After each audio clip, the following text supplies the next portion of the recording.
What's going on, everybody? I'm Jory Goodman, the Time Teller, and you can see I am not in the office right now. It's pretty much the end of 2023. New Year's is here, and I won't be in the office until next year. Oh my god, I love this holiday humor.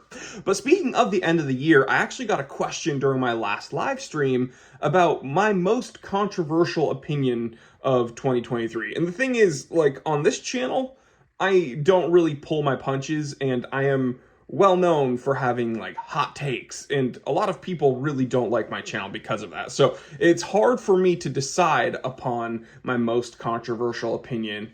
But I was thinking about it, and as I was putting this watch on my wrist this morning, my Rolex Explorer 2, it just kind of clicked. And so I'm going to go ahead and tell the time, and then I'm going to go tell you my most controversial opinion. I even made notes about this. It is 1:36 p.m.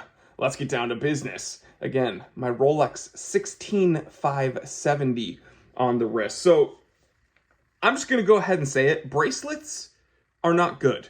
Or to clarify, bracelets on a watch are not as good as straps, usually. And again, I've actually made notes. So the first thing I want to bring up is straps can be resized on the fly. And this is a necessity because whenever a new watch comes out on a bracelet and has a new fancy schmancy clasp that can be resized very easily without tools, everyone freaks out. So we can all agree that resizing and micro adjusting is very important.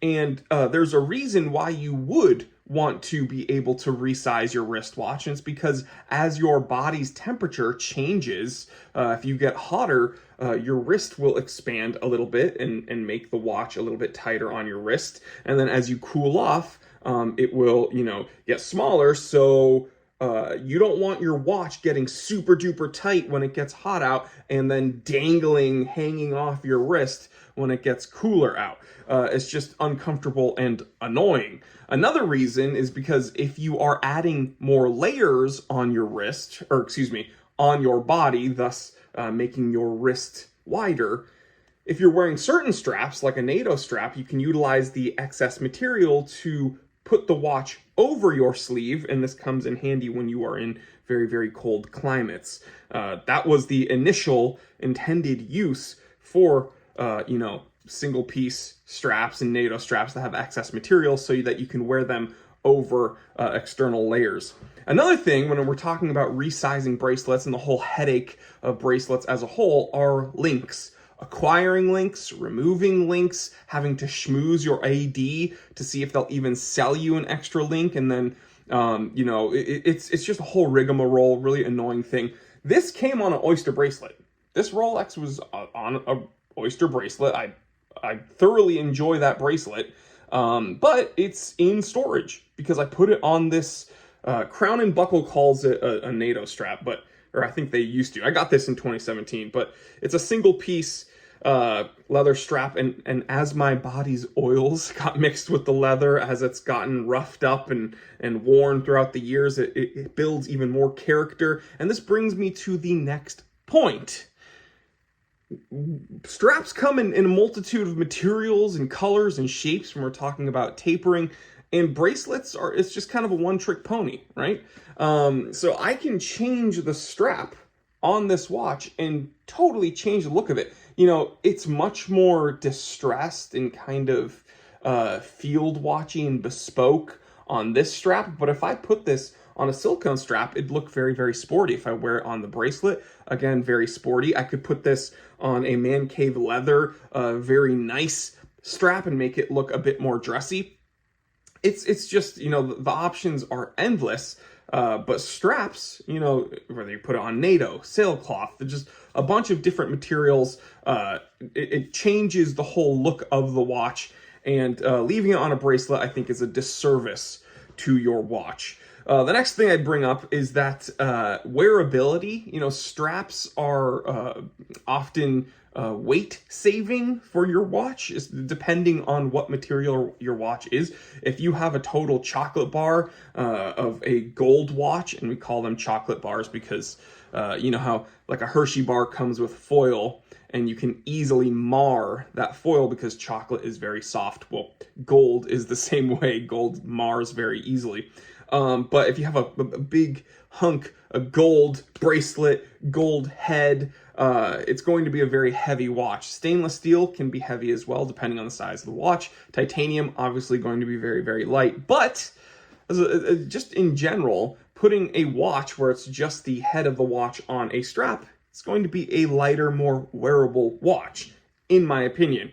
Another thing that's just an objective truth, watches on bracelets are more flashy and attention-getting, and sometimes, especially if you're like me, where you are a Z-list YouTuber and recognized everywhere in your Inuyasha shirts, you don't always want that attention. You don't always want the attention on you, and when you live in the city, like Pee Pee Poo Poo Land, Los Angeles, California, like I do, less flashy is often the way to go.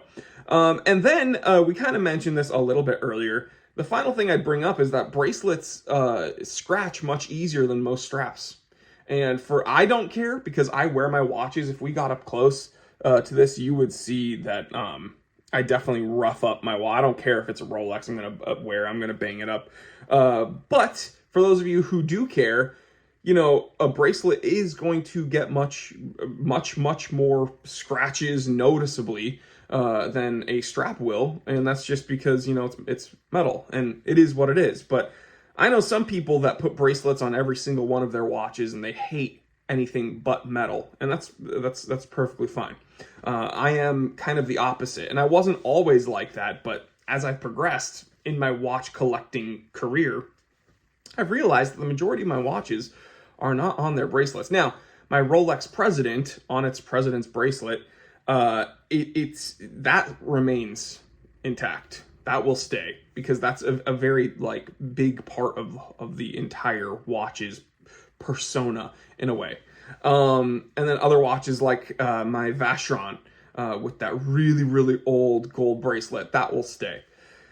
Submariner, I typically keep on the Oyster bracelet. I really like how that looks all together, but things change. I'll probably change those up, throw them on some leather, throw them on some textile straps. It's just really fun. I mean, my Rolex Date 1500 was on an Oyster bracelet. I took that off, right?